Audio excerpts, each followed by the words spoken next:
Okay, you should have just listened to the read aloud about Violet the pilot. And now we're going to talk about making inferences. Inferences is this long word right here, inferences.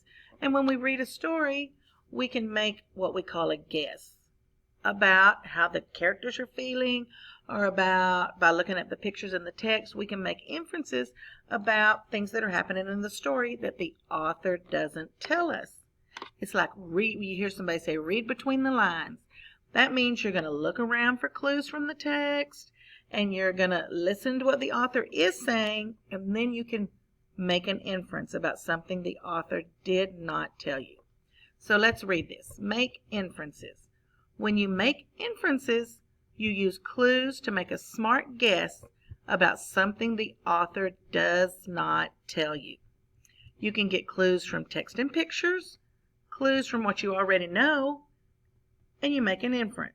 So you look at the text and the pictures, you think about what you already know about the character, and you make an inference. Let's look right here on this page in our story about Violet the pilot.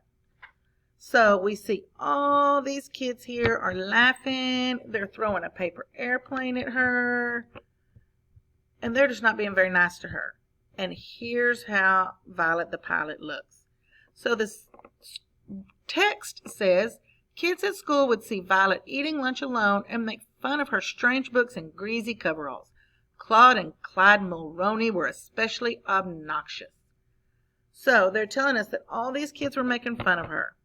They don't say how Violet is feeling. The author doesn't tell us, but we can look at this picture and read these words, and we can see that Violet was feeling probably sad right here, because they're all laughing at her and throwing paper airplanes at her.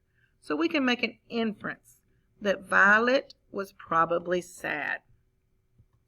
Let's look at another page real quick in our story. Oh, that was a good one. Let's go back. Here, she's laying on her bed and she's dreaming about winning that blue ribbon in the air show. So the author doesn't tell us what she's thinking, but we can make an inference and think, well, she saw the poster for the air show. She's dreaming about winning first prize. So right now she's probably feeling pretty good because she's thinking, I could win that air show. And she's just imagining what it would be like to win. And even though the author doesn't tell us she's feeling happy or maybe excited right now, we can make an inference by reading the text and looking at the pictures. Let's see where else we can make a good inference. Oh, right here. She finished her aircraft. She's so excited. She's going to be able to enter it in the show. She's standing here like going, ta-da, look at my aircraft. So the author doesn't tell us, but we can make an inference and think she is so excited and proud of her accomplishment.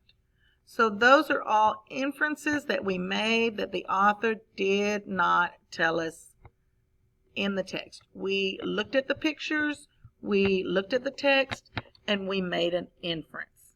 So on the next slide, you're going to follow the directions on the slide, and you're going to write some things that happened in Violet the pilot, and you're going to make an inference. You're going to tell me what inference you made.